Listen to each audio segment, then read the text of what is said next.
Rubens es sin duda uno de los creadores más interesantes que ha dado la historia del arte. Fue el artista que mejor plasmó esa nueva concepción social, que de alguna manera podemos resumir como el epítome del barroco.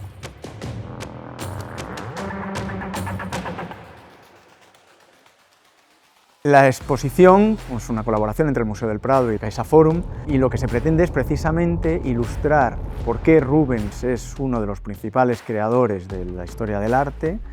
y cómo a la zaga de Rubens, numerosos artistas de los Países Bajos, otros muchos que se formaron con él, como Van Dyck, Anton van Dyck, Jacob Jordaen, o que coincidieron con él cronológicamente como Jan Bruegel y colaboraron con él,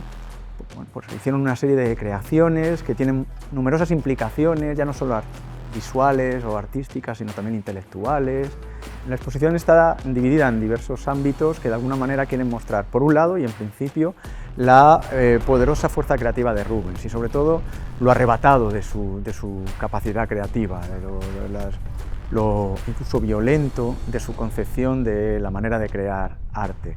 La primera sección, de hecho, se llama así, la creación arrebatada, porque ilustra cómo trabajaba Rubens, cuáles eran sus inquietudes, cómo trabajaba reelaborando obras de artistas anteriores que él poseía y directamente pintaba encima, o las modificaba, o cómo copiaba a los artistas anteriores.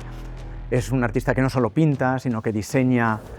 todo tipo de objetos, diseña, por ejemplo, portadas de libros. Es un artista que tiene una cultura muy potente, inusual en un pintor de la época, porque tenía una buena formación, que era capaz de leer el latín, que había leído a los clásicos. Precisamente fue a partir de la pintura mitológica como se convirtió quizás en uno de los pintores más admirados por Felipe IV,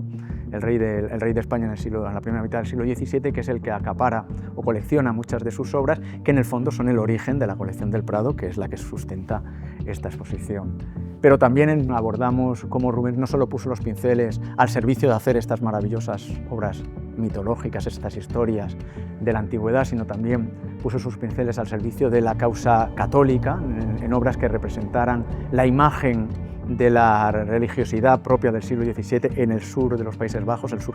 católico, y que es de alguna manera la imagen de la contrarreforma. Pues en otras secciones hablamos del arte y el poder, por ejemplo, en la que se muestra precisamente cómo el arte del barroco flamenco fue utilizado por los poderosos para plasmar una serie de ideas, el poder militar, el poder político. Hay una sección dedicada al mecenazgo, a los distintos personajes que coleccionaron, que gustaron de proteger a Rubens y a otros artistas. Hay una sección muy interesante que es la reafirmación de su propia condición de artistas como personajes relevantes de la sociedad. Y la última parte de la exposición vuelve a esa idea de la excelencia de la creación pictórica flamenca a través de distintos géneros, el paisaje, el retrato y la naturaleza muerta, mostrando ejemplos de cada uno de estos, ejemplos de este tipo de géneros. Rubens es la figura fundamental, la exposición alude a otros artistas también muy relevantes y muy importantes de cara a entender todo este mundo creativo. Son muchos artistas y también una idea muy interesante que es la colaboración entre ellos. Este tipo de colaboraciones entre artistas es algo muy, podemos decir, muy específicamente flamenco de este momento, del barroco, pero lo interesante es que colaboraban como iguales. En el caso de dos artistas que colaboran, la atribución es de ambos. Rubens es un poco especial en este sentido, porque como hemos dicho antes, él es tan capaz de crear tanto que recurría a estos pintores para colaborar en sus obras, y en algunos casos las obras han trascendido como obras de Rubens, pero estudiándolas, los especialistas han descubierto pues el paisaje de esta obra puede ser de este otro artista. Rubens es uno de los primeros pintores que trasciende el hecho de ser un artista, un pintor. Fue mucho más que todo eso, fue un diplomático, fue un cortesano, deja textos donde reflexiona sobre la situación actual del momento. Es decir, es un artista en ese sentido muy querido, admirado por todas las cortes de Europa y sus pinturas muy requeridas.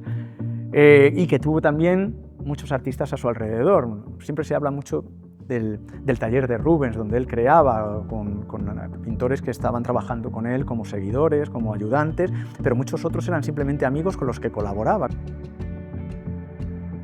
Efectivamente, Rubens sí quería dejar impronta de su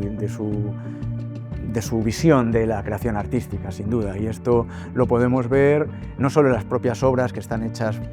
para gustar y para deleitar al espectador, sino lo vemos, por ejemplo, en la imagen que él proyectaba de sí mismo a través de los autorretratos, donde manifiesta lo que se quiere que se piense de él, y por supuesto en sus escritos, o cuando modifica una obra de arte de otro artista que él poseía y en ese desenfreno creativo la modifica, imponiendo de alguna manera, podríamos decir, sus propias ideas creativas, ¿no?